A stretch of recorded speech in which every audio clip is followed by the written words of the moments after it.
ધારાસભ્ય ચેતરભાઈ વસાવાના સમર્થનમાં રાજપીપળા ખાતે આમ આદમી પાર્ટી દ્વારા જનસભાનું આયોજન કરવામાં આવ્યું છે, જેમાં ગુજરાત પ્રદેશ આમ આદમી પાર્ટીના પ્રમુખ ઈશુદાન ગઢવી, ગોપાલ ઇટાલિયા સહિતના દિગ્ગજ નેતાઓ ઉપસ્થિત રહેશે.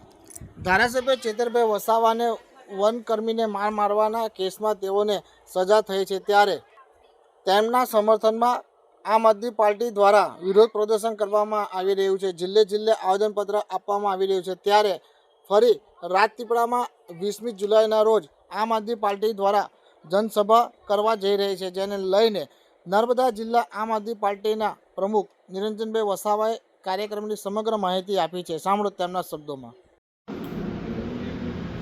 નમસ્કાર મિત્રો, આ ભારતીય જનતા પાર્ટીની જે તાનાશાહી સરકાર છે, આ સરકાર દ્વારા ડેડિયાપાડાના ધારાસભ્ય શ્રી ચૈતરભાઈ વસાવા, જેઓ જ્યારથી ધારાસભ્ય બને છે ત્યારથી તમામ લોકોના પ્રશ્નો, દરેક સમાજના મુદ્દાઓ આવે છે. એ રોડ રસ્તાનો પ્રશ્ન હોય, શિક્ષણનો પ્રશ્ન હોય, આરોગ્યનો પ્રશ્ન હોય, સનદની જમીનનો પ્રશ્ન હોય, સ્ટેચ્યુ ઓફ યુનિટી, જીઆઈડીસીનો, આ તમામ મુદ્દાઓ પર એ મજબૂતાઈથી આ સરકાર સામે લડે છે, અવાજ ઉઠાવે છે અને લોકોને ન્યાય અપાવે છે.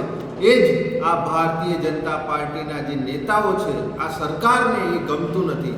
એના જ ભાગરૂપે એમની પર ખોટી એફઆઈઆર કરવામાં આવી અને એ એફઆઈઆરમાં એમને 7 વર્ષની સજા કરવામાં આવી.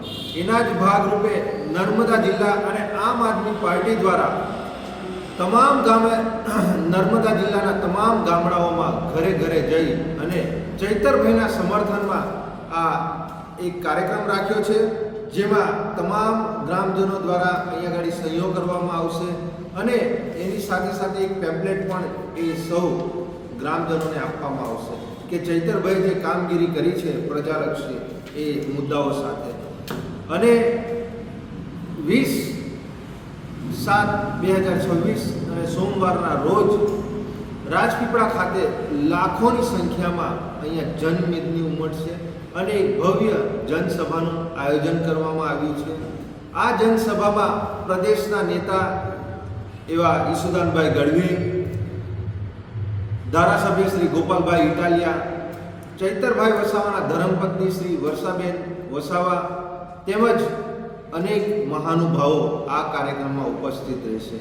અને એ જનસભાનો કાર્યક્રમ પૂર્ણ કર્યા બાદ કલેક્ટર ઓફિસ નર્મદા ખાતે આવેદનપત્ર આપવામાં આવશે, જેમાં લાખોની સંખ્યામાં જે લોકોએ ચૈતરભાઈના સમર્થનમાં સહીઓ કરી છે એ લોકો અહીં કલેક્ટર સાહેબશ્રીને આવેદન આપશે, જેમાં રાષ્ટ્રપતિ, રાજ્યપાલ અને મુખ્યમંત્રીને સંબોધીને કે ચૈતરભાઈ પર જે ખોટી એફઆઈઆરો, ખોટા કેસો કરી એમને ફસાવવામાં આવે છે, એમનો અવાજ દબાવવામાં આવ્યો છે, એમને વહેલામાં વહેલી તકે ન્યાય મળે અને પ્રજા સમક્ષ ફરી એ આવે, એના માટે આ ખૂબ મોટો કાર્યક્રમ અહીંયા થવા જઈ રહ્યો છે. તો આપ સૌ આગેવાનશ્રીઓ આ કાર્યક્રમમાં જોડાઓ, આ ઝુંબેશમાં જોડાઓ અને ચૈતરભાઈના સમર્થનમાં લાખોની સંખ્યામાં તમામ નર્મદા જિલ્લાના તમામ સમાજના લોકો આ સહયોગ કરી જનસમર્થનમાં ભાગ લો એવી આપ